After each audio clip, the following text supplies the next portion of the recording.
Oxford touring grips. Let's see how this comes, what's in the package.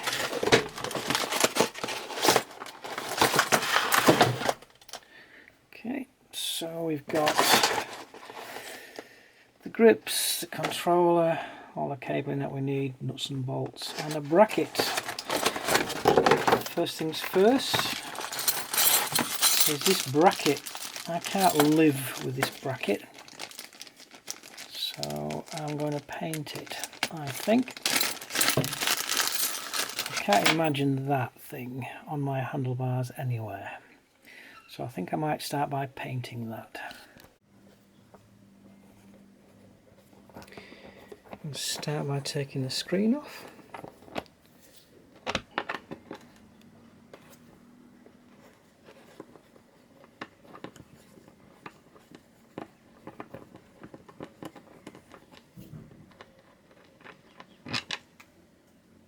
So this is the place where I've chosen to mount the control unit.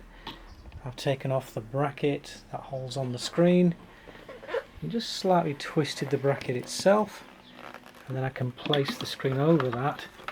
It's going to just tuck in there just nicely, so it's just nice and discreet, just tucked in there. So I've seen a lot of videos on how to mount these heated grips, and they all say the same thing: be careful when screwing into the back here, because it's really easy to over tighten these self tappers. So I'm proceeding with caution. There we go, just get that to bite, which it doesn't seem to want to do at the moment. There it goes. Maybe a slightly larger screwdriver is called for here. Or maybe that's better. So there's no need to tighten these, over tighten these guys. Just get it so it bites, it grips, and then desist. There you go. It's not tight at all really. It's just about there. Out the holes. Now, because I've been moving this around, this back plate, it could be that some of the holes don't line up quite so well. I may need to make them a little bit larger. We will see.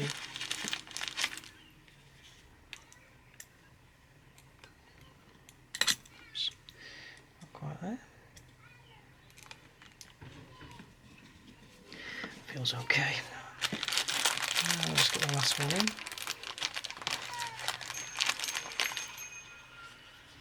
Okay. That's good. So they're all, despite the fact I've been moving the plate around quite a lot, they've all lined up. So, very good.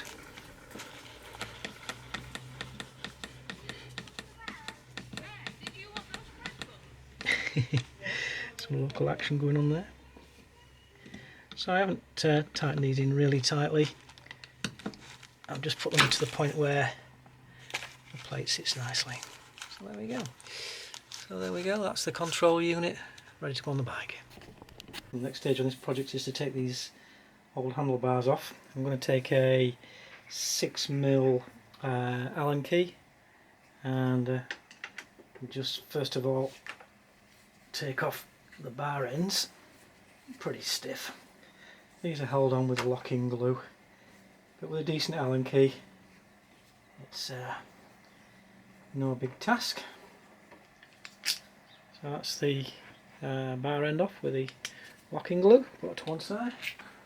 So I thought I'd try a lever for this. I've got a plastic lever. We'll see how I'll get on with this guy just by simply sliding it under the grip and working it around, seeing if we can break that seal. There's a number of videos on this on YouTube, how to do it. And typically people will use WD-40 for this. Now I'm going to cover the tank up to protect the tank. just in case. And give it a splodge of WD. See if that helps at all. Oh yes, that's really easy. That's helped a lot. This is real time, folks. Not edited now.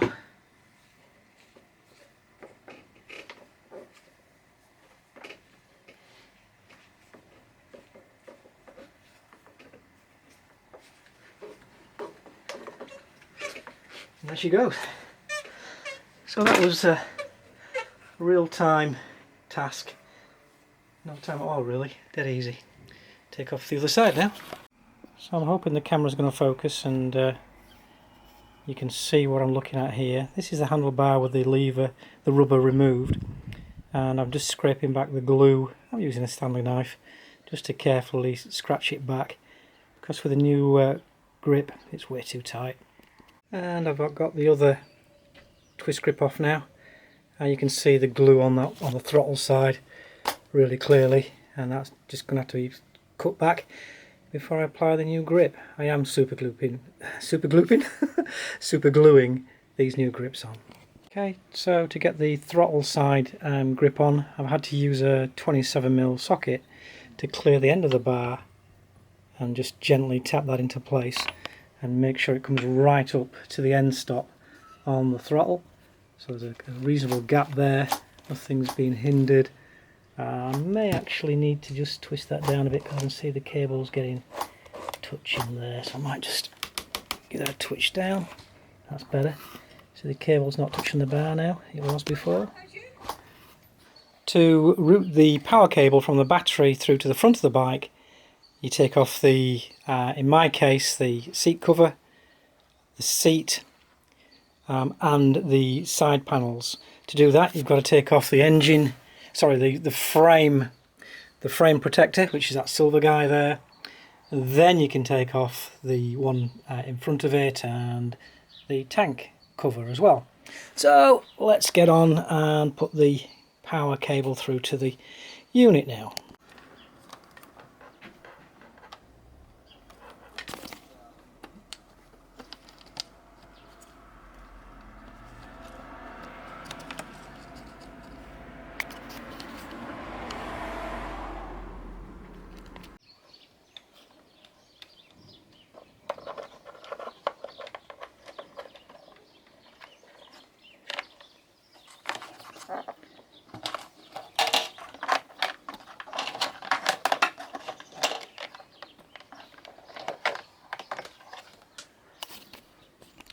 So here's an important note.